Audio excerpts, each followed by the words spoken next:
Found within Prague inside of the Czech Republic is a firing range and shooting range which has an incredibly dark history. The Germans rampaged into Czechoslovakia on the 15th of March 1939, and Hitler wanted to unite the German speakers there under his empire and Third Reich. Hitler brought in a number of ruthless Nazi officials during the Second World War that brought the country to its knees, and they instigated a horrifying reign of terror, with mass execution being carried out every single day, many of these executions being performed in public. Reinhard Heydrich became known as a butcher of Prague for his actions, and he was involved in the slaughter of people in some of the most terrifying ways. The Nazi officials were greatly feared, but the Nazis wanted the civilians to work hard for them, so they could practically arm the German war machine. But the Kobylisy shooting range was a terrifying place of execution, where hundreds of people were killed.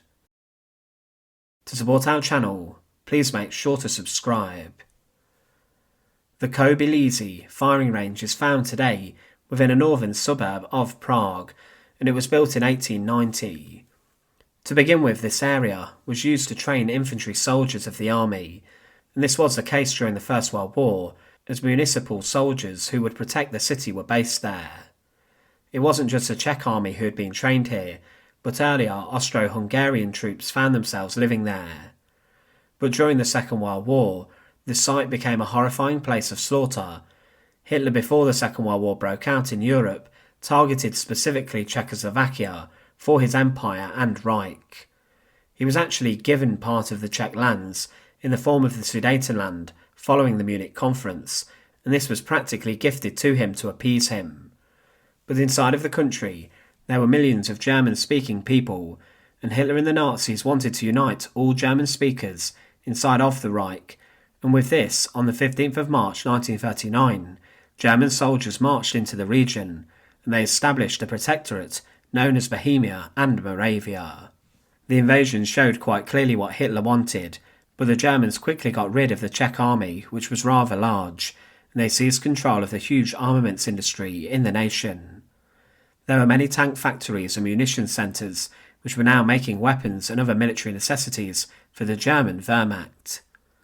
But the German occupation of the nation was brutal and rough, and Hitler needed the Czech people to work as hard as they could to maximise the supplies that his army could get. The man brought in to oversee a reign of terror was the Reich's protector Reinhard Heydrich, who later became known as a butcher of Prague because of his actions. Heydrich was sent there to keep the people subservient to the Germans and to keep them down and away from resistance and defiance. He was responsible for the Einsatzgruppe, the Nazi death squads that followed the advancements of the German army, and he had the blood of millions of people on his hands. Inside of Czechoslovakia, within 5 days of Heydrich arriving in Prague, 142 people had been rounded up and executed. Many of these were left hanging on the streets. He had around 5,000 people arrested, and hundreds more were executed, with thousands being sent to concentration camps. With Heydrich's policies and brutality, they wanted to stop resistance and people getting involved in sabotage, and Heydrich believed that one day the Czech people would be wiped out of their own lands, and that this country would then be filled with German speakers. The Kobylisy firing range became a site of terrible execution at this time, and it was a place where repressive executions took place to keep the population down and to strike fear into their hearts. The sound of gunfire would be heard regularly here, and the Germans then converted the local stables into becoming a final holding centre and prison for those who would be shot on the site, and the northern part of the firing range then became the place where many were executed. The firing range had a large perimeter at the time, and it was rather cut off, and this allowed that nobody lived relatively close enough to see what was happening and what was truly going on. But those who did live in the houses close to the firing range were warned that between the hours of 6 p.m. in the evening and 6 a.m. in the morning, that they were not allowed to keep their windows open, as the executions would be going on and gunshots would be ringing out constantly. The Germans did not want the locals to hear the slaughter that was happening most days.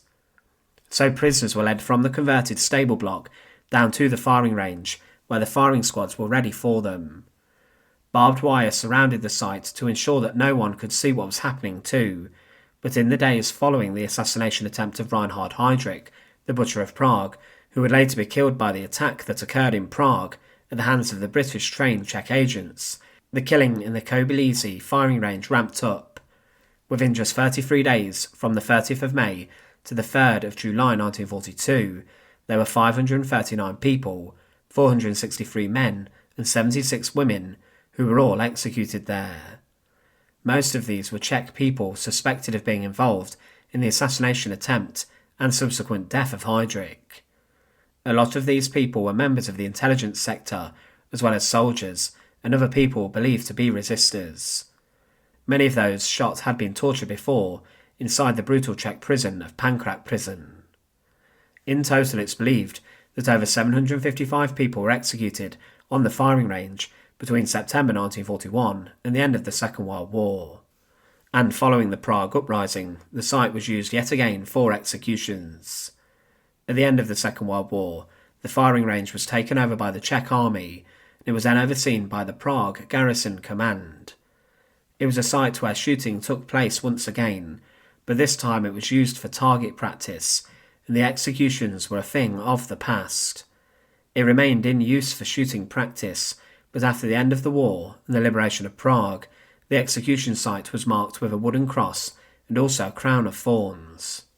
Following the executions, the victims were then placed inside of coffins, and these had been kept actually inside of a temporary warehouse out of sight from the victims, and people were then forced to collect the bodies and to then deal with them. On this very firing range, a Prime Minister, General Alois Elias, was executed, and it was a terrifying place that many people feared. There are probably more victims of the Kobylisy shooting range than are known about, and it was a place where hundreds of people were executed by German firing squads for a number of different reasons.